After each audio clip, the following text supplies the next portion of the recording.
Good morning, good afternoon, wherever you may be in the world. I'm very pleased to welcome back Nick Edmund. How are you, Nick? Very well, thank you. And I'm Yes. speaking to you from Northern Ireland. I see. And I know we're talking about Scotland, so maybe I'm in the wrong place, but my heart's in Scotland. How about that? That's fantastic. And it looks like a fantastic day in Ireland. So what are you there for? I am there. There is a Euro Pro Tour Championship event at Lochern, season-ending finale. This is a satellite tour in Great Britain and Great Britain and Ireland, I should say. And it reaches the climax tomorrow. As I think you know, the Global Golf for Cancer campaign Lochern is very dear to me. That's where I started my Northern Irish walk, here at Lochern, and it's also a Fouter course. And my background is with Fouter design, so Lochern brings back many memories, and it's, as you said, a beautiful day for a season-ending tour championship. Amazing, enjoy it. So Nick, we've gone through your first 6 holes of the Home of Golf signature golf course in support of Global Golf for Cancer. I'll just run it through for the viewers. We started off at the first at Macrahanish, went to the second at Castle Stewart. We then played the third at Sishkin, and then Cruden Bay was the 4th hole, and the Macri 5th hole, and the spectacular 6 at Carnoustie. Where are you taking us for your 7th hole? I'm taking you to the west coast of Scotland, to Ayrshire, to an area where there is Prestwick, there is Troon, there is Turnberry, and there is also a course that I believe is their equal, called Western Gales, which isn't as well known, but it's a fantastic links course.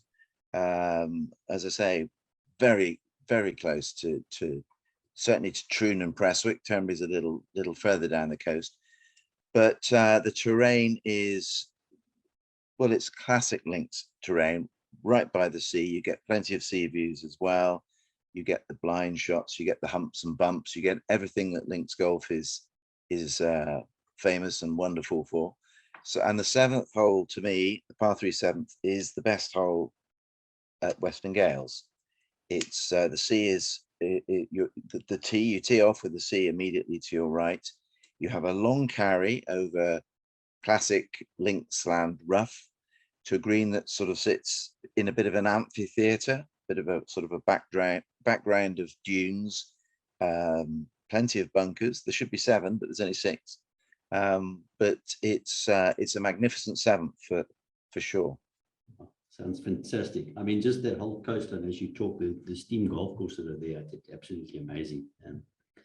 So that's a fantastic also, the par 3, and we're going to go on to, well, it possibly the most famous par 3 in the world. I mean, this is just an absolute classic. The Postage stamp at Troon, at Royal Troon, that's correct. The first Open I ever watched was on television as a kid, was the 1973 Open. That takes you back, doesn't it? Yeah. 50 years next year. And my abiding memory, apart from the fact that Tom Weiskopf won it, was the hole-in-one that took place on the 8th hole. 71-year-old Gene Sarazen. There he stood in you can call them +4s or knickerbockers, as I think the Americans call those very traditional trousers. And at 71 years of age, he hit a 5-iron, a bump down shot, a sort of, into the wind 5-iron shot, all of 123 yards into the hole. He said he was going to take a film of the hole-in-one. It was, of course, televised. He was going to show off to Walter Hagen and Bobby Jones, his great friends, what this 71-year-old did. But Troon has staged many great Open championships over that event. Arnold Palmer won there. It must have staged a dozen Open championships, and there's always drama at the 8th hole. That often it's a hole where you can get a 1 even, but you can get 2s are common, but then 5s and 6s are common, because the green, it's a very short hole, but the green is incredibly narrow, and there are very deep bunkers left or right, and it's it's not hard to go from one side to the other, from a cavernous bunker down to the left side of this table green, straight over to the right hand side. And you could be there for quite a while, I guess, going from one side of the green to the other. The shortest hole in probably in championship golf, that and the seventh at Pebble Beach. But if you get 4 threes there, I think you're probably going to do well for the week. That's amazing. I love the story from 70. Was it 73? Did you say? 1973. Yeah, no, absolutely. And it's for me. It's, I mean, well, who knows where golf's going with regards to the length of the game and how these players, but it's fantastic to see that, you know, it doesn't have to be length and to test the very top players, you know. No, absolutely, because it's a very short shot, but if you miss the green, if you miss the tail, you don't land on the postage stamp. I mean, it's all in the name, isn't it? It's a bit bigger than a postage stamp, the green, but it is incredibly small, really, and therefore quite intimidating. Yeah, one of the most memorable holes in all of golf for sure. Worth going to Scotland for, just to play the 8th hole at Royal Troon. 100%. Another one on the bucket list. Hope you got a big bucket, Sean. Yeah, it's growing all the time. This hole is, and I had not heard of the course before we started chatting to yourself. The 9th, yeah. The 9th hole, and this, just looking at the pictures, and I mean, this is, I think Ronan Rafferty said it's probably one of the most dramatic 9th holes he's ever seen. I mean, that's quite high claim. It is one of the most dramatic and one of the most scenic, most incredibly backdropped. It's at a golf course that I suspect very few of your viewers will have heard of. I'll be honest, I hadn't heard of Durness Golf Club until just a few years ago, and it's if you think Dornoch is far north in Scotland, think 2 hours more further northwest, right on the very, well, the edge of Scotland, the northwest corner of Scotland. There's now a beautiful coastal route called the North Coast 500 that journeys around. It does actually go close to Dornoch, but it literally goes almost through the golf course at Durness. The North Coast 500, incredibly scenic route, and probably nowhere is more scenic than that corner of northwest corner of Scotland. And there is a 9-hole golf course there where they still have an honesty box. One of those where you could say incredibly basic, but the golf course is ever improving. The 9 holes are full of quirks and some you might call classic links holes. Some appear by a sort of an inland lake almost. It's a very interesting and exceptional combination of holes. There are only 9, but there are 18 tees, so you can, and you'd never tire of playing this golf course. Every hole is distinctive and different, and the 9th though is the jewel in the crown for sure. You play well. It's a carry that you mentioned. Ronan Rafferty, the great Northern Irish golfer. He described it as reminiscent of Pebble Beach and Cypress Point, and well, you don't get better than Cypress Point and Pebble Beach. Yeah. So in the far northwest of Scotland, there is a golf hole that is full of drama over the cliffs to a green that sits on a kind of a ledge right beside the sea. It's the perfect place to get a 2, walk off, and then walk into this little clubhouse and toast your round at somewhere you'll never play the like of again. 100%. Fascinating. I love the, I mean, I'm trying to think of if there's any other kind of sporting codes that still exist where you have an honesty box. Yeah. I mean, that would be interesting, wouldn't it? Yeah. Yeah, I can't think of one off the top of my head. No, for sure. More likely, there are a few honesty boxes around. It seems to be a Scottish tradition, certainly, that this goes back centuries where I know the islands, the Western Isles of Scotland, there are a number of honesty boxes, and I think another of our golf holes that we've already visited, Shiskin. I think there may be, up until recently, there was probably an honesty box there. It's an old and very quaint tradition. Yeah, fantastic. Long may it last. Yeah. Indeed. So that's taken us through 9 fantastic holes. So we're going to start the back 9, and you're taking us to a golf course that is rated in the top 10 best in the world. And this must be some kind of special place. Yes, we're talking about Turnberry, of course. I have a number of friends who would put Turnberry as their favorite course anywhere in the world.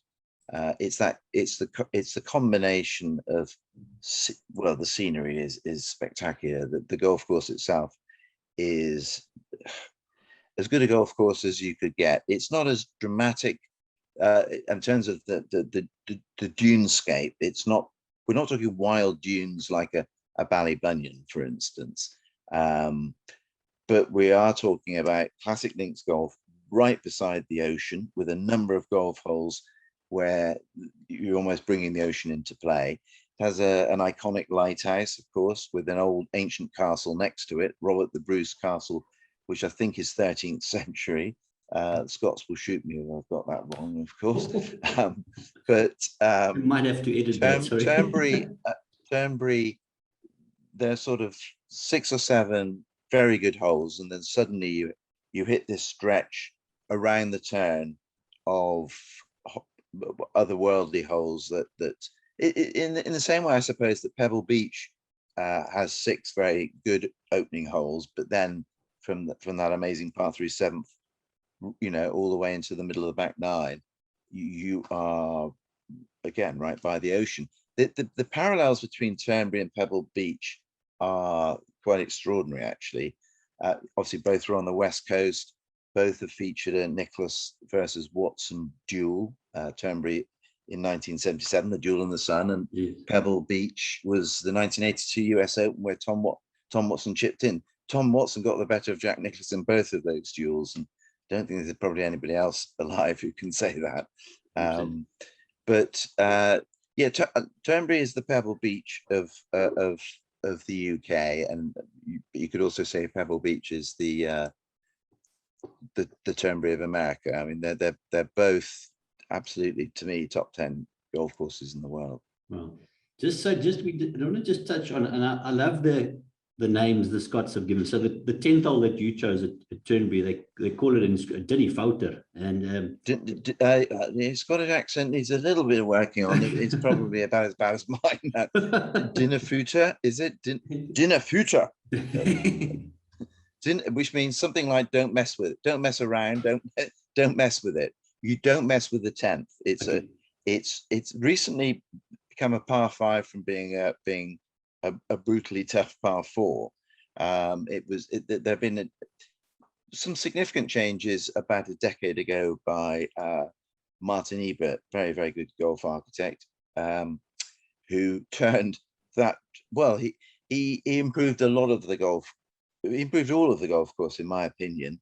Of course, people remember what he did to the most spectacular holes around the turn. And a lot of people thought, gosh, if he messes around with those holes, what's it going to be like? Well, the answer is it's even better. Turnberry, if you haven't played Turnberry for 10 years or more, I think you'll feel that the golf course is a level better, which is saying something again. So, of course, we know Turnberry isn't on the open rota for various reasons, which we certainly won't go into. But it's the Open Championship's loss that it's not on the open rota, because it's certainly the most scenic on the open rota.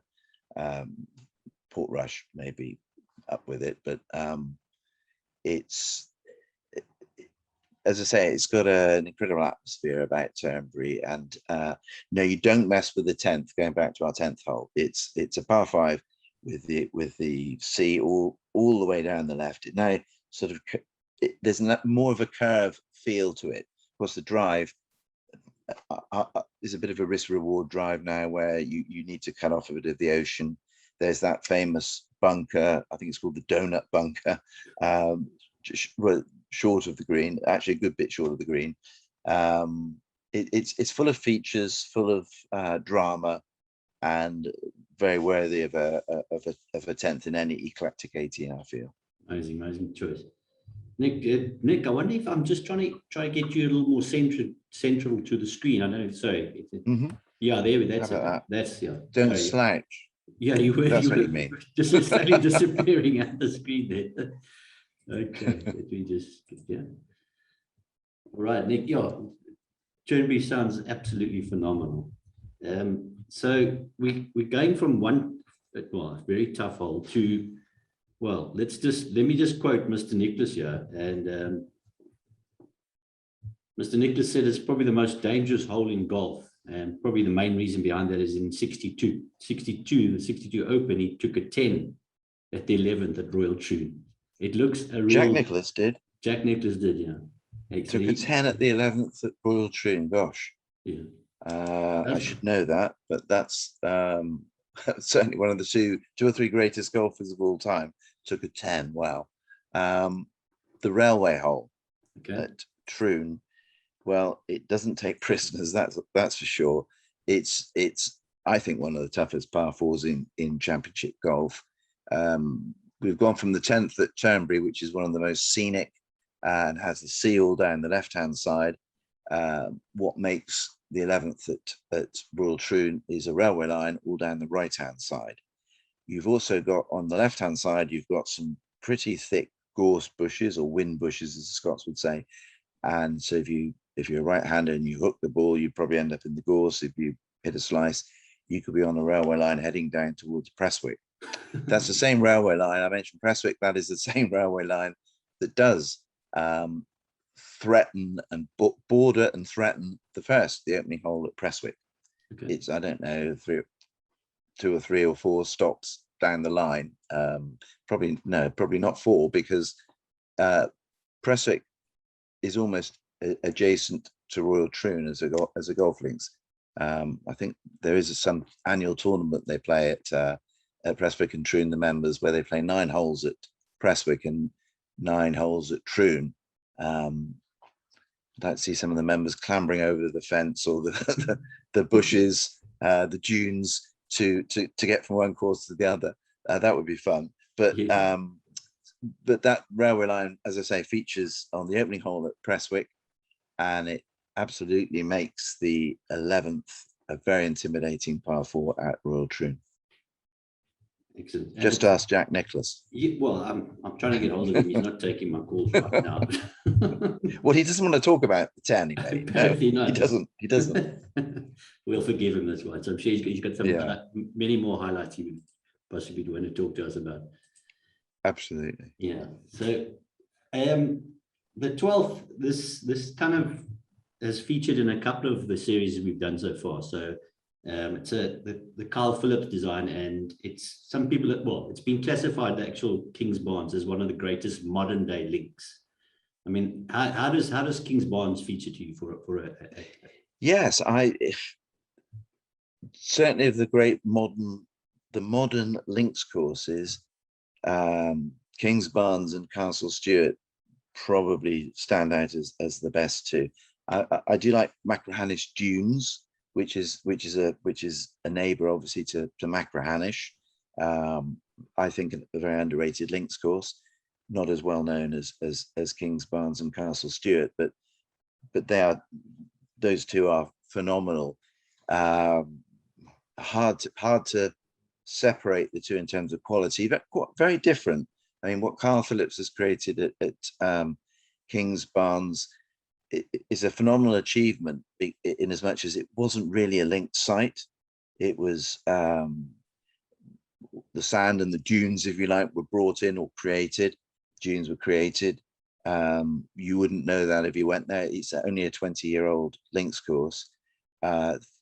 It's a phenomenally good golf course, and it's a course that has several sort of signature holes. I don't like that phrase particularly, because it almost it almost suggests that there are only 1 or 2 good holes. I mean, at Kingsbarns, there are genuinely 18 good holes.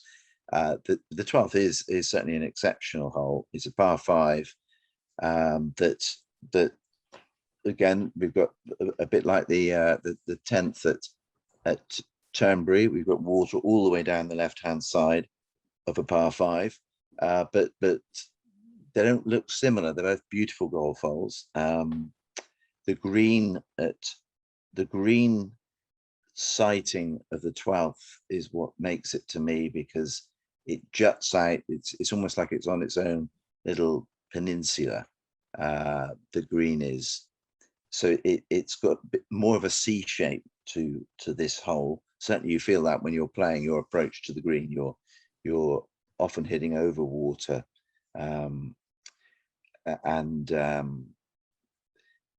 yeah, I would put it as one of the great par 5s in golf, the 12th at Kingsbarns. It's talked about a lot. The 15th is another great hole on the back nine at Kingsbarns, but don't just go there for these special holes, because go there for the total experience. It's exceptional. Oh, sounds amazing. That's the hole's called Orrdeal. It sounds like a proper ordeal, I suppose. Eh? Have you noticed that every hole has a name here, whether it's a good Scottish name like Dinna, Fouter, or the Orrdeal, as you said, or something a bit as banal as the railway, something a bit quirky, the postage stamp. It's a fun aspect to me. Some people don't like whole names. I think it can add a bit of character. Without a doubt, I can't agree more. Nick, again, been wonderful chatting to you. So we've got through 12 holes. I'm really looking forward to do the final episode, your holes 13 through 18. So I just obviously want to thank you for your time again. I want to thank the viewers for watching. They're obviously welcome to subscribe to Goat Golf Holes to watch the next episode, which will be the final one on the Home of Golf signature. Couple of thanks to David Cannon and Kevin Murray for supplying some fantastic footage of the holes. And Nick, thank you so much. It's an absolute pleasure once again chatting to you. My pleasure. As I say, I'm chatting to you from Northern Ireland, but reminiscing about Scotland and the home of golf is there's no finer place to let your mind wander. 100%. I'm off to the pro shop to get some extra balls because I've lost a few on these 6 holes, and so but I'll be. Is that right? Yeah. Did you score a 10 on any hole? Didn't. Well, when you said left on the 11th at Troon, that's exactly where I did end up. So, okay. So your golf ball is heading to Prestwick. The other side.